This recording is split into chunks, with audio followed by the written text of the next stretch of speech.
Hi everyone, it's Lauren and I'm here with Jen today in Jen's house. A little bit of a change of venue. Yep. And we are going to be discussing the shortlist for the Bailey's Women's Prize for Fiction. We've got all of the books here.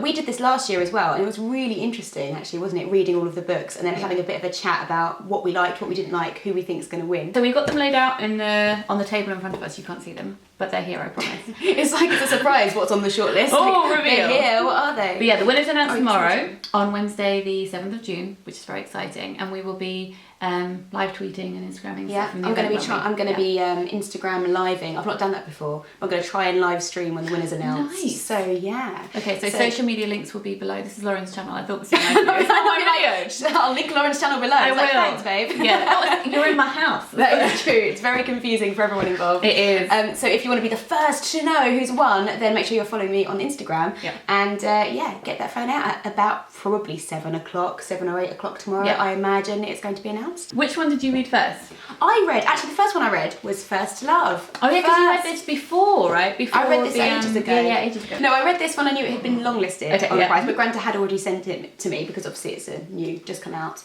Yeah. And I buddy read this with Lauren from Lauren and the Books, and we had a very interesting time reading it because it's such a short book and she packs so much into it. I think what's weird about this book is that while I was reading it, I didn't enjoy it that much really. But it's grown on you, has it? It has been on me. I think more I've thought about it since I've read it. Yeah. Yeah. What have you thought? We haven't talked about the plot or anything. No, well, to be honest, it's difficult to talk about the plot. And what is interesting about this book is that the timeline jumps all over the place. There isn't a linear narrative at all because life's not like that. Life is a bit all over the place. And she's talking about different relationships that she's been in, either with romantic relationship. Well, romantic, I mean, it's not very romantic, is it? It's not really about love at all. Do you know what, the way it's marketed, it's like, oh, she's looking back on her marriage and her other relationships, and it's really, it's not a very good, it's not a very healthy relationship, put it that way. If you read this book and you think, yes, that's definitely love, then please talk to somebody because it's not, as Lauren said, it's not healthy relationships with anybody, really. No, it's not with her mother, with her father, previous boyfriends, friends. But I think that you can tell when it's modern day stuff because she has changed. She's been like grinded down. She's lesser. Do you know? Yeah. She stays in her house a lot. She obeys, I suppose you would call it. Well, do you know what maybe. though? See, I have a bit of a different take on it. I think you can read it that way. Yeah. But part of it is I think she's a very unreliable narrator. Oh no, I agree with that There's a lot in too, this about her husband saying, oh my God, you drink so much. Like that time when you got drunk. And she's kind of like, I was never that drunk. I don't know what he's talking about. And it does come across that he's been controlling and like you say, she's been ground down. But I think you could read it that she is actually an alcoholic and is in complete denial. And this is her perspective of what's happening. But maybe she is a nightmare in real life. You don't really know. I think there's different ways you can look at it. Yeah, and that might explain why it is all over the place so much and why sections are missing. Yeah. Because she's just forgotten lots of things and is, you're right, she does cherry pick stuff to tell you. So that's number one. That what is was your number one. first book that you read on the shortlist? The first one I picked up was The Power, I think it was. This one. So this one is not my favourite. Really? No, I'm sad. But I understand why lots of people love it so much. There is so much love going around for this book. Yeah, I really enjoyed it. I think out of all of these, I think this often happens with prizes and we can discuss this a bit later perhaps, but there's always like a public favourite. I think this is the public favourite. Okay. This is the most accessible out of all of them, I think. The Dark Circle is very Oh, it's difficult. I'm now looking at them and regretting that choice. About it. It is very accessible. Yeah, I agree is. with you there. It's very readable. Yeah. And it's very plot driven. Like it's a very fast paced plot. It is. Lots of people would get into it quite easily. It's one of those books that I think I can objectively look at this and say this is good, but it's not for me, and that's fine. Because it is so fast paced, I really wanted it to slow down, and it jumps between characters so much all of the time. I really wanted to get into the characters' heads. You just see really what they're doing. So the concept behind this book is that one day young women discover that they have this power, that there's been an evolutionary thing happening in women for some generations, and they are actually able to inflict electrical power onto men in the way that an electric eel can. And what that does is just dramatically change the power balance in all of societies, because suddenly women are physically stronger than men, and it's a very interesting look at that. But like you say, it's a very ambitious topic to take on, and it's how the whole world would change if something like that happened. Did you not feel like this could be the first in a trilogy? Yeah, no, I did. Well, we talked about this before, and we said, well, you had mentioned it, and I agree that it's quite like the Mad Adam trilogy. It has that feel, but it's not written in the same way, but it has that theme and that scope. So for me, which is not a criticism, this reads quite similarly to a lot of YA that I've read, in the way that it's written, but the subject matter I find really, really interesting. So I just think that I perhaps am not the target market for this book. I don't know that it's YA-y, other than the fact that because what's happening is that it's a lot of the main characters that we're following are young girls, like teenage girls, because they're the ones that are the most powerful. What I did like was how the teenagers would teach their mothers how to unlock the power. I like that. I really enjoyed that. That was really nice. Yeah. There were lots of elements of this that I think are really clever and I really liked. And I would definitely recommend reading it, actually. Yeah. Wouldn't you? Even if you're thinking you don't love it so much. No, I would definitely recommend it. I guess maybe what it most reminded me of, thinking of YA stuff, is Oh Never Yours by Louisa Neal. Okay, yeah. That's what it reminds me of, that kind of YA. And I would definitely recommend it to people. It's just not my favourite, but that's fine. Shall we do this one next? Let's do this one next. Okay, so I think our thoughts are a little bit aligned on this one, unfortunately, which is that this was probably not our most favourite in the shortlist.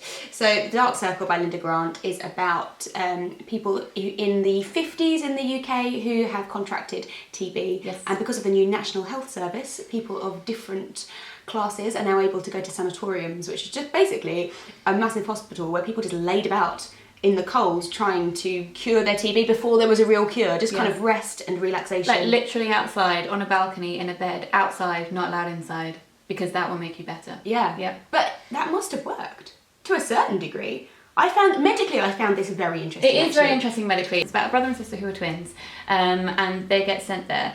And I think that it's very readable, and I just felt a disconnect with the characters, I think. Is that I felt that this book was trying to do quite a few different things, and because of that I didn't feel like I got really close to any of them. That's interesting, because I feel like, well, maybe I didn't feel particularly close to the characters. I think the characters were the best part of it. I felt like the historical aspect and the medical aspect was very interesting, and I really liked all the different characters. But I did feel like, for me, that this read more like someone's actual memoir than it did like fiction, because all these different characters would come into it, and I felt like lots of different plot points, like if you're structuring a novel, were being introduced but then not necessarily concluded. Which is true to life. Like in real life, you'll meet people who will seem really important at one point and then they might not be important for the rest of your life, but that's fine if that's a real life. But in a novel it just felt a little bit, I don't know, I was expecting things to happen that didn't necessarily happen. No, I agree, because when you open, they establish the characters and who they know, and you think, okay, so that's building up to something that's going to happen later, and actually lots of things fall apart. But that's how life works. I think it just depends what you want from a book. And also I think we went into this one with quite high expectations. Yeah, that's the problem with all of these books though. You go into them with high expectations because they're on a shortlist, and then if someone recommends something to you, you're thinking, oh great, so and so loved it, so therefore I'm going to love it as well. So everything you read is based on what you read literally just before, isn't it? Exactly. Yeah, so it's all subjective, because if you would like to hear more from people who did really enjoy this, Simon and Mercedes really loved this book, didn't they? So next one we had Stay With Me by Ayobami Adebayo. We do. Which we both really, really loved. We really loved it. Yay! We were talking about this earlier before we started filming. We were saying what's frustrating about this book is that there's so many twists and turns, and you really want to talk about it because it's so interesting. But if I do that, I give it away. So you'll just have to trust us that it's very good. This is about a husband and wife in Nigeria who are unable to have a baby. And that's where the novel starts. And you see a lot of pressure from the husband's family on the wife Yejide, and in society in general, the fact that they haven't had a baby yet. So what this book opens with is the husband's family finding him a second wife so that he can have a baby with her. It is so difficult. It is so From then on, I can't really explain.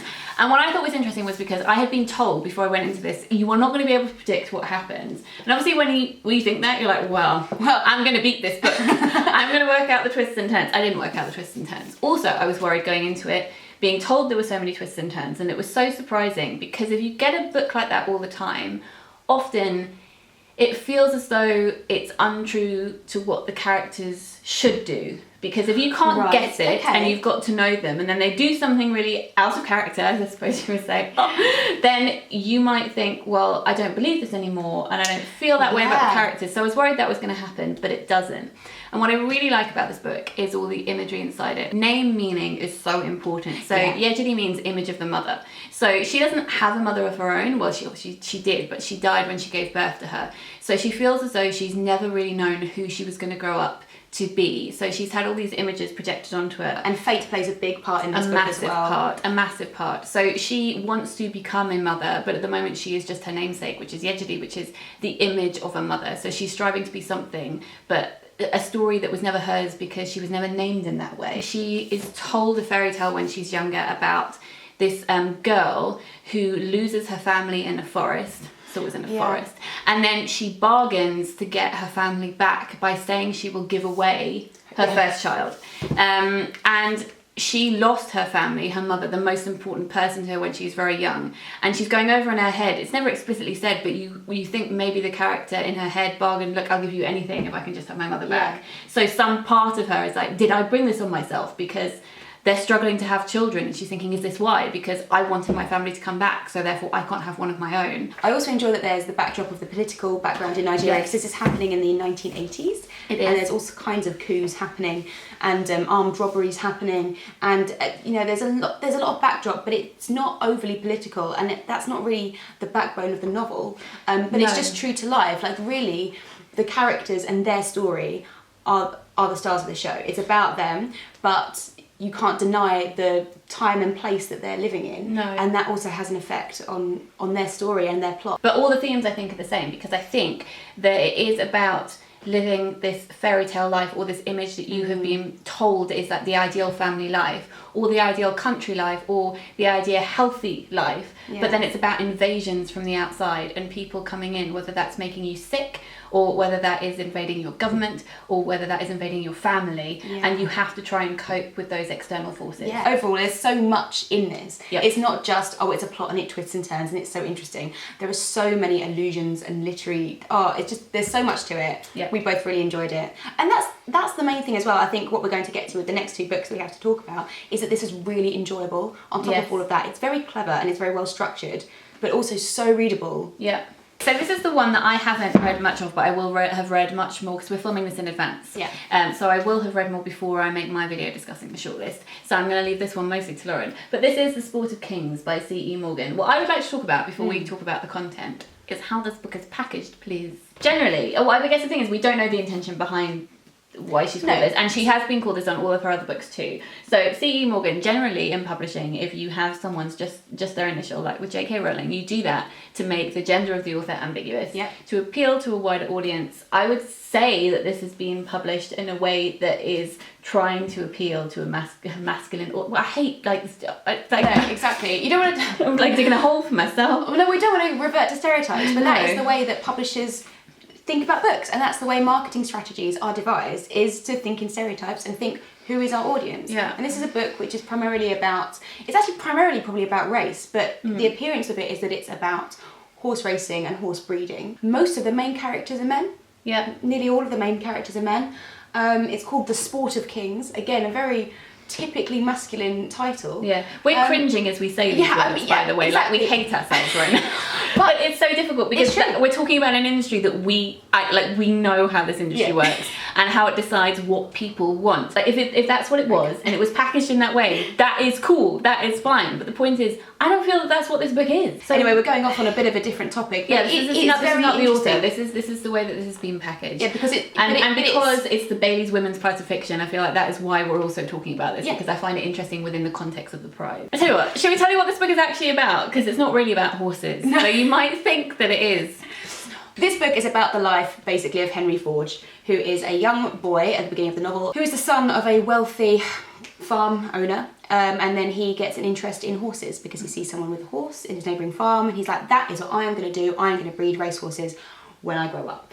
And so we're looking at his father's life, his relationship to his father, then Henry's relationship with his daughter, and then there's another branch of families that we're interested in, which is the descendants of the Forge family's former slaves. So I would say really this book is much more about determinism, nature versus nurture, the idea of racial superiority, kind of that is linked with the breeding of racehorses and how you can get to a perfect breed, and the fact that there's a lot of white supremacy happening with the Forges family and their perspective on black people. I'm getting vibes of Get Out, if anyone's seen that. Because his father is a bit of a shit. His father is a bit of a shit and he hates his father. But then there's a lot of people hating their fathers and wanting to be different from their father. That's the main crux of the book, I would say, is trying to avoid your fate. Like, is what's going to happen to you written already because due to the fact of your birth? That is what this book examines, which is so interesting. And on top of that, her writing is astoundingly beautiful. It is beautiful.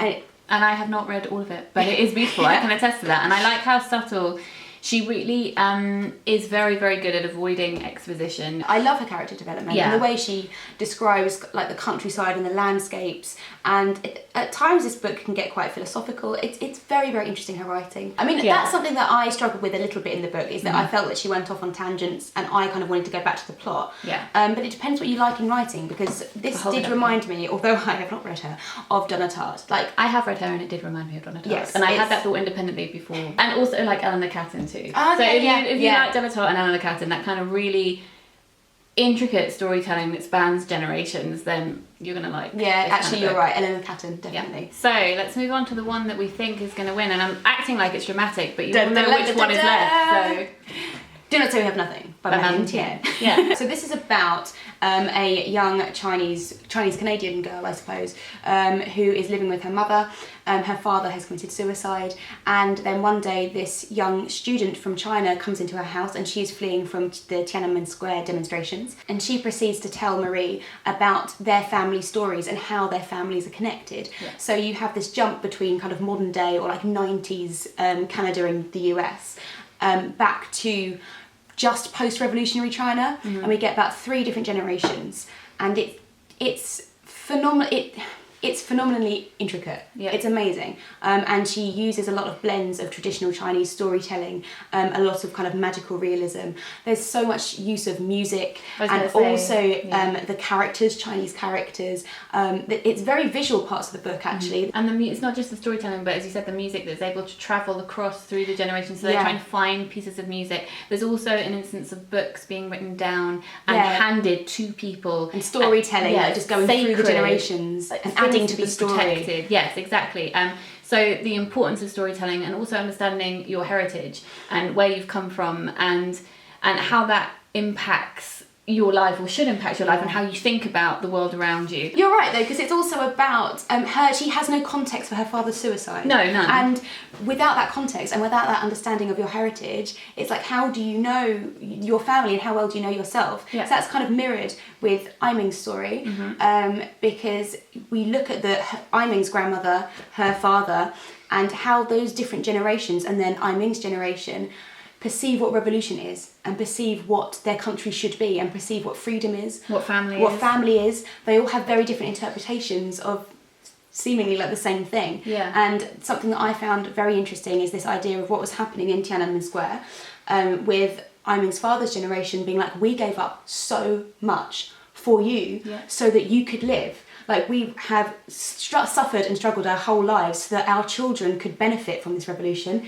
and now you're throwing it away. Complacency. Exactly. And that sort of different perspective I thought was beautiful, really interesting. And also, another credit to the book, for me personally, is that I tend to not enjoy stories that jump across periods like that and do multi-generational. Like, there are so many people in this book who occasionally have multiple names. People have nicknames for them, and then it takes a while once you're getting into it to really get to grips with who everybody is and their relationships with each other. But that didn't detract from my enjoyment of the book, and I think often, maybe because if something was handled not as expertly as she does, it would make me feel, I don't know, maybe slightly removed from the book. But you don't feel like that, because I think because of all the themes that link all of the stories, especially the music, you never feel as though you're losing someone completely because they're there in some other aspect. Either they're being referred to in some way, or you know how an action that they're doing is going to impact someone in the future. So everyone seems to be present at the same time, even though they're not, which I know sounds like a really arty-farty thing to say. Like this cover. Like an outline or ghost of a person who isn't there, but is there. The presence of the father in her house. Highlighted by the quiet. You know, she talks about the quiet. So I think it's fair to say we like this book. We think this book is going to win. And I do think the reason is that it's as well structured as The Sport of Kings. It's very impressive in its subtleties, but also I found it very enjoyable to read as well. Considering it's quite a long book and it's quite. Should we tell them how long it is? It's 400 pages. But also it's dense. Like there's a lot of fact in here. There's a lot of history in here, and that didn't bother me at all. And I still wanted to get through it and read it. So yeah, I think on those merits, we think this is going to win. Bailey's prize goes to. But as you were saying earlier, it's interesting because we're very sure this year. Yeah, last year we were not sure last year. Last year I said that I thought that Ruby by Cynthia Bond or Glorious Heresies was going to win. And the Glorious Heresies did win, but I was more sure, that Ruby was going to win. Yeah, I thought the Green Road would win. It's very difficult because you don't know the judges personally. You don't know what their different tastes are. No. And it's got to be a book that that whole group of people has to agree. Yeah. So it's not just I like this one, you like that one. It's like, well, we have to come to an accord and choose a winner. So and not to sound like an arse, but having judged literary prizes now, I know what those rooms can be like, and it can be tense. There are people I could recommend all of these books to. Yeah, like if you don't like something, it's only because you think it's not for you. Exactly. That's how I felt with all of them. So I've got something out of each book. Yes. There's not been a book that I've been like, why has this been shortlisted? I feel like all of them deserve to be there. And they're so It's different, really and that is really interesting because I think the Bailey's Prize is really good at that. It's actually having a different array of genres and everything. Yeah. So I had fun. Did you have fun, Lauren? I had lots of fun. I've had most fun filming this video. It's been fun. I want to know how long we've been talking for. I'm Probably so about sorry, 2 hours. editing, Lauren. If any of you have read any of these books, we would be delighted to hear from you in the comments. If you've got this far through the video, well done. I'm sure it's very long by this point. Also, if you so haven't many read opinions. them, but which ones would you like to read if you haven't read any of them? Yes, exactly. Which ones are you most want excited to read? Which one do you want to win? Who do you think is going to win if that's a different author? We're going to sign off now. Probably go drink a little bit more Baileys. Hashtag ad. Apparently we've forgotten how to say goodbye. No, shall we just say goodbye? Yeah, bye. Bye. Bye. Bye.